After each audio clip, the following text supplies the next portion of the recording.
Electric लाओ और कहीं भी जाओ।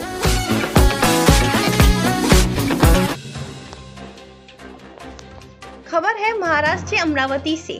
अमरावती विधानसभा चुनाव हेतु परिवर्तन महाशक्ति के तौर पर तीसरी अघाड़ी का गठन करने वाले महाजनशक्ति पार्टी के मुखिया व विधायक बच्चू कडू ने अमरावती विधानसभा निर्वाचन क्षेत्र के शहर के दंत चिकित्सक डॉक्टर सैयद अबरार को पहाड़ पार्टी का उम्मीदवार घोषित किया है। आयोजित पहाड़ पार्टी के कार्यकर्ता सम्मेलन में विधायक बच्चू कडू ने डॉक्टर सैयद अबरार को उनके समर्थकों सहित पहाड़ पार्टी में प्रवेश देने के साथ ही डॉक्टर सैयद अबरार को अमरावती निर्वाचन क्षेत्र परिवर्तन महाशक्ति नामक तीसरी अघाड़ी की ओर से पहाड़ जनशक्ति पार्टी का प्रत्याशी बनाए जाने की घोषणा की। इस पूरे मामले पर साई सौदागर ने डॉक्टर अबरार से खास बातचीत की। देखिए ये रिपोर्ट।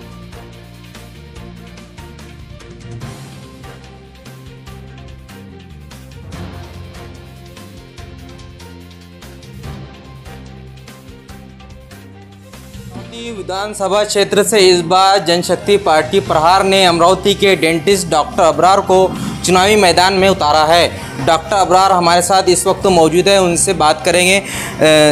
डॉक्टर साहब, जो है सबसे पहले कि प्रहार ने जो है आपको मैदानी चुनाव में उतारा है, तो किन किन मुद्दों को लेके आप जो है चुनाव लड़ेंगे? सभी को मेरा सलाम, सभी को मेरा प्रणाम।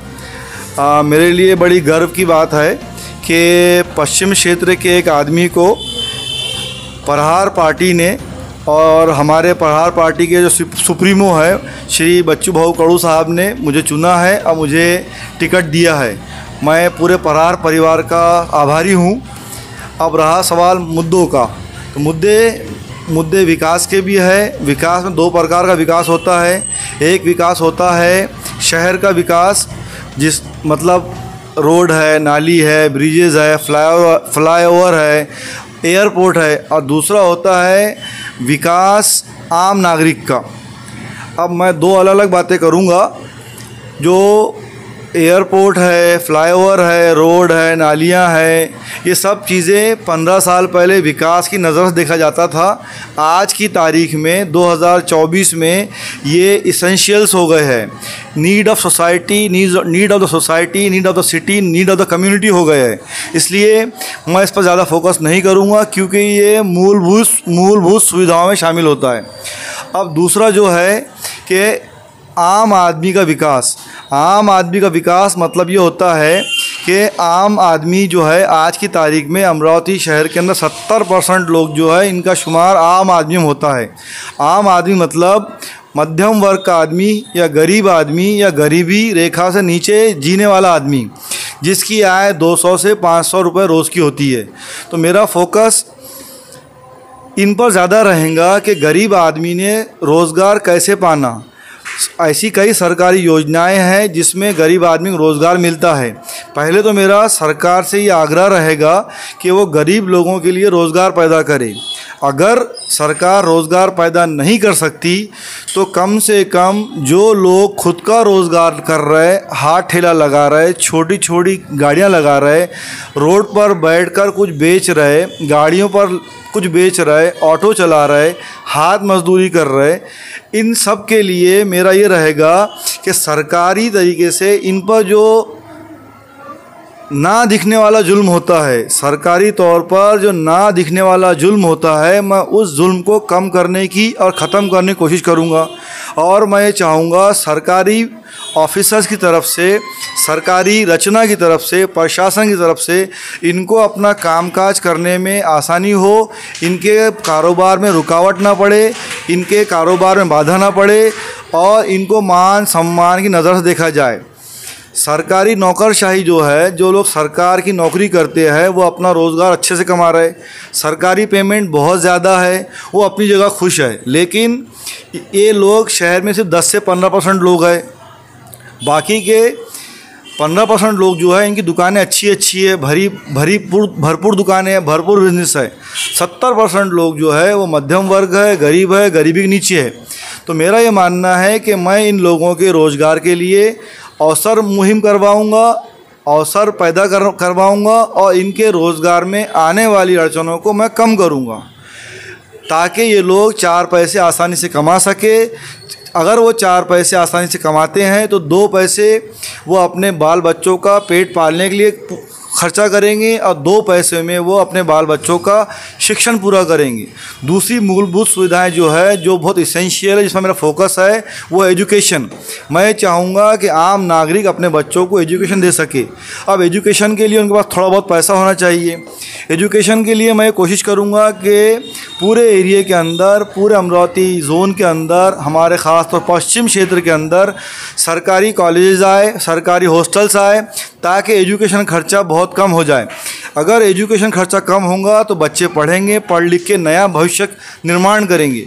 आने वाली नस्लों में हमने देखा है कि अगर एजुकेशन मिलता है तो गरीबी अपने आप दूर हो जाएंगी, क्राइम अपने आप ख़त्म हो जाएगा। तीसरा जो मुद्दा रहेगा मेरा, वो है हॉस्टल्स पे। सरकारी हॉस्टल्स हो, क्योंकि आसपास के गरीब लोग बच्चों को पढ़ने अमरावती भेजते हैं और उनको महंगे महंगे रूम लेकर रहना पड़ता है, महंगा टिफ़िन खाना पड़ता है। तो मेरी ये कोशिश रहेगी सरकारी हॉस्टल में खाने पीने की व्यवस्था हो और रहने का, पढ़ने का कम से कम खर्चा हो। अगला मुद्दा मेरा जो है वो है हेल्थ। हेल्थ एक ऐसी चीज़ है जो कि आम आदमी की जेब खाली कर देती है। आम आदमी साल भर में 25-50 हज़ार रुपये कमा के अपने बच्चों के भविष्य के लिए, अपने घर बनाने के लिए अलग जमा करता है, लेकिन साल में किसी समय पर एक बार उसके बच्चे या उसके परिवार या उसके माता पिता बीमार पड़ जाते हैं तो 25-50 हज़ार रुपये उसके यूं ही मिनटों में खर्चा हो जाते, और मिनटों में खर्चा होने के बाद वो आदमी गरीब का गरीब रहता है। इसलिए मैं चाहूँगा कि सरकारी दवाखाने जो है इतने स्ट्रांग हो जाए, इतने शानदार हो जाए कि उसमें काम करने वाले डॉक्टर का स्टाफ भी बढ़ जाए, नर्सिंग स्टाफ भी बढ़ जाए, कर्मचारी बढ़ जाए, बेड की संख्या भी बढ़ जाए एंड एटमॉस्फेयर बढ़ जाए, ताकि पेशेंटों का काम बहुत ही कम पैसों में हो और साथ ही साथ उसको ये महसूस हो कि मैं प्राइवेट जैसे हॉस्पिटल में हूँ। सस्ते में, सरकारी रेटों में उसको प्राइवेट का मज़ा आना चाहिए। ये उसी वक्त संभव है जब हम जो भी एमएलए चुन के आएगा, उसी वक्त संभव है कि वो एमएलए इस दिशा में काम करे। अगर 15-20 साल पहले से इस दिशा में काम होता तो आज सरकारी दवाखानों की बड़ी बड़ी इमारतें होती और लोगों को इलाज का खर्चा नहीं आता। ऐसा ये 3-4 लक्ष्य है जो मैं आगे ले चल रहा। अगला जो बहुत महत्वपूर्ण लक्ष्य है मेरा, वो है कि चुन के आने वाले हर उम्मीदवार ने शहर के अंदर आपसी भाईचारा पैदा करना, क्योंकि लोग बदमाश नहीं होते, लड़के बदमाश नहीं होते, लोग हिंसा नहीं करते, बच्चे हिंसा नहीं करते। ये राजनीति है जो उनको हिंसा पे उतारू करती है। तो मैं नौजवानों से अपील करूंगा, हर धर्म के, हर मज़हब के, हर समाज के नौजवानों से मैं अपील करूंगा कि वो हिंसा को छोड़ दे, राजनीतिक पार्टियों का लड़ाओ, कुर्सी जीत कर लाओ, अपना शासन, अपनी सत्ता पैदा करो। इसलिए मेरी अपील रहेगी हर नौजवान से कि राजनीतिक फंडों में पढ़कर अपनी ऊर्जा खर्चा ना करे। अगर आप लड़ते हैं तो आप पर ही केस लगती है, आपको ही कोर्ट के चक्कर मारने पड़ेंगे, आपके माता पिता परेशान होंगे। जितने राजनीतिक लोग हैं इनके बच्चे हाईली एजुकेटेड है या हाईली एजुकेटेड हो रहे हैं, कुछ अमरावती में रह रहे हैं, कुछ मेट्रो सिटीज़ में रह रहे हैं, कुछ विदेश में भी रह रहे हैं। तो राजनीतिक फरेब में, राजनीतिक दोहरापन का शिकार ना हो, अपने आप में मगन रहो, अपना रोज़गार तलाश करो। राजनीति में उलझकर आपको 2 रोटी मिलने वाली है नहीं। आप अपनी राजनीति से दूर रहो, आप अपना रोज़गार देखो, अपने माँ बाप को पालो, अपने बाल बच्चों को पालो। इलेक्शन होने के बाद भी आप लोगों के एक दूसरे झगड़े ना हो और इलेक्शन के दौरान आप लोग एक दूसरे से मिलजुल कर रहो। राजनीति एक तरफ, आपसी भाईचारा एक तरफ। अगर आपको कुछ कम ज़्यादा हो जाता है तो आपके माँ बाप, आपका परिवार, आपके बीवी बच्चे, आपके सब लोग परेशान हो जाएंगे। इसलिए मेरी अपील है, हिंसा से अभी भी दूर रहो, आने वाले वक्त में भी दूर रहो। राजनीति किसी की नहीं होती, ये कब किसको चोट पर लगा दे इनका भरोसा नहीं। इसलिए मेरी अपील है कि राजनीति में हिंसा से दूर रहो। अभी जो है लोगों की ओर से किस तरह का रिस्पांस मिल रहा है आपको? अभी जो है चुनाव नज़दीक आते जा रहा है, रिस्पांस अच्छा है, क्योंकि आम तौर पर राजनीतिक कैंडिडेट जो होते हैं, उम्मीदवार वो जो होते हैं, ये 2-4 महीने पहले, 5 महीने पहले काम करना शुरू करते हैं। इनकी रैलियां होती हैं, इनकी बैठकें होती है, ये लॉलीपॉप बांटते हैं, वादे करते हैं, घोषणाएं करते हैं, गड्ढा खुदाई करते हैं और उसको क्या बोलते हैं वो उद्घाटन करते हैं। लेकिन मैं पिछले 27 साल से इस शहर में काम कर रहा हूँ। मेरा जो काम है 27 साल से दांतों का काम है। मैं दांतों का डॉक्टर हूँ। बहुत ही अल्प दरों में, बहुत ही कम पैसों में मैं अच्छा इलाज करता हूँ। इसके लिए मैं बड़ा फेमस भी हूँ और मैं जनता का आभारी हूँ। अमरावती की नहीं बल्कि अमरावती डिस्ट्रिक्ट की जनता का आभारी हूँ कि वो लोग मेरे पास रोज़ आते हैं और मेरी अच्छाई से वाकिफ़ है। तो मेरा 27 साल का काम है जो कि आने वाले 1 महीने में मुझे अपना समर्थन देंगे, अपना सहयोग देंगे। तो 27 साल का मेरा काम जो है वो 1 महीने में बोलेगा। जनता मुझसे खुश है और वो लोग मेरे आभारी है कि मैंने बहुत सालों से उनका काम करके दिया है। अब मेरी अपेक्षा है कि वो मेरा सहयोग करेंगे। उन पर मेरा कर्जा नहीं है, उन पर मेरा कर्जा नहीं है, बस वो मेरा समर्थन करेंगे, मेरा सहयोग करेंगे, ऐसी मेरी उनसे विनती है। डॉक्टर साहब, एक और सवाल अहम कि आपने जो है हर समाज के लिए तत्पर रह के जो काम किया है, चाहे कोई भी वर्ग का हो, तो उनसे क्या उम्मीद लगाते हैं अभी आप? मेरे ख्याल से शहर के अंदर समाज या मज़हब या धर्म ये कोई बात ही नहीं है। हम अमरावती शहर में रहते हैं। अमरावती के अंदर ख़ास तौर से देखा गया कि हर मज़हब के लोग एक दूसरे से मिले जुले हैं। हर मज़हब के लोगों का, हर समाज के लोगों का एक दूसरे से व्यापार है। तो समाज, मज़हब, धर्म ये सब इस आने वाले इलेक्शन में बहुत ही कम भूमिका निभाएंगे। इस वक्त एक ही भूमिका रहेंगी कि कौन उम्मीदवार कितने अच्छे काम करता है, उसका पास्ट कितना अच्छा है, उसका भूतकाल कितना अच्छा है, उसका पिछले 15 सालों में वो कहाँ रहा। अभी हम देखते हैं, आज की हालत देखते हैं, हमारे उम्मीदवारों को पीछे पलट के हम देखेंगे तो एक उम्मीदवार आज भाजपा में होता है, कल कांग्रेस में होता है, आज इधर होता है, कल उधर होता है। तो ये सब लोग अपने स्वार्थ के लिए दल बदलते रहते हैं। राजनेताओं को लोगों से कोई लेन देन नहीं।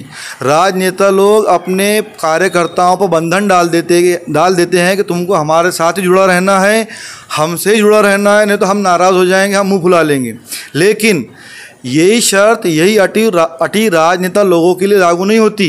वो जब चाहे तब अपना पक्ष बदलते रहते हैं, जब चाहे तब कहीं भी खड़े हो जाते हैं, जब चाहे तब किसी के लिए भी हाथ उठा लेते हैं, जब चाहे तब किसी के लिए भी क्रॉस वोटिंग कर लेते हैं, जब चाहे तब अपनी पार्टी बदल लेते हैं। राजनेताओं का कोई भी काम की बात नहीं है। ये अपनी पार्टी कभी बदलते हैं। मोटी मोटी भाषा में इनका गीला भी जलता, सूखा भी जलता, लेकिन सारे कायदे कानून कार्यकर्ताओं पर लागू हो जाते हैं। अगर कार्यकर्ता यहाँ से उठ के वहाँ बैठ गया तो उसको मुंह फुला के देखते हैं, अरे इसने क्या कर लिया, तू कैसा चलेगा, उसको फ़ोन, उसको धमकी, उसको तार। तो ये सब बातें कार्यकर्ताओं को लागू होती है। मैं चाहता हूँ कि कार्यकर्ता भी खुले दिल से काम करे। जो राजनेता आपकी मान सम्मान करता है हर तरीके से, उसके पास जाएं, उसके पास बैठे अपना काम करें। हम किसी के नौकर नहीं है, कार्यकर्ता किसी का गुलाम नहीं है। कार्यकर्ता ने कार्यकर्ता बनकर रहना चाहिए, किसी का गुलाम बन के नहीं रहना चाहिए। राजनीतिक लोग जो होते हैं कार्यकर्ता को मान सम्मान सिर्फ महीना, 2 महीने, 3 महीने देते हैं, बाद में वो फ़ोन भी नहीं उठाते। तो इसलिए मेरा ये कहना है कि राजनेता ही होता है। कार्यकर्ता को समझ-बूझ से काम करना चाहिए, ना कि किसी गुलाम बन के। तो ये थे हमारे साथ जो है जनशक्ति प्रहार के डॉक्टर अबरार अमरावती ही नहीं बल्कि पूरे विदर्भ में अपने काम से जो है जाने जाते हैं और समाज कारण से जो है ये पूरे विदर्भ भर में जाने जाते हैं। वो हमारे साथ जो है उनसे हमने बात की है। उन्होंने जो है जीत का दावा भी किया है कि वो है इस बार जो मैदानी भारी महत्व से जो है इस बार जीत हासिल करेंगे। कैमरा पर्सन सैयद उमर के साथ मैं साजिद सौदागर, प्राइम न्यूज़।